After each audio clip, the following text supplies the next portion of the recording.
Hey guys, welcome back to our channel. In this tech tutorial video, we're going to reveal to you how you can enable the smart query feature for your quick search on Jira. So let us dive right into it. So what you want to do is head over to your Jira site, of course, access your project. Let me go, for example, with that Scrum board here. So here at the top, guys, in that search bar here, you will see the quick search feature. To enable it, simply click into quick search here next to basic and JQL and type in your search query here. Now to enable the smart search query here for that search bar, guys, simply access your your account settings. To do that, click into that gear icon in the top right corner, select general settings here. And after that, inside your general settings, scroll down till you get to Jira Labs.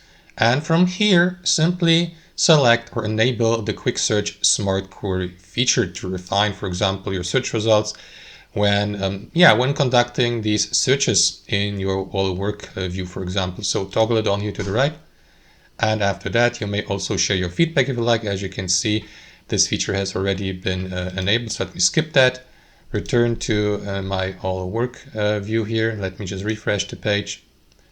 And if I enable quick search here, I will be given the opportunity to use the smart query feature here by entering my search query here. So that's basically it, guys. That's how it works. Thanks for watching. Hope you enjoyed this video, got some value from it, and we'll catch you later.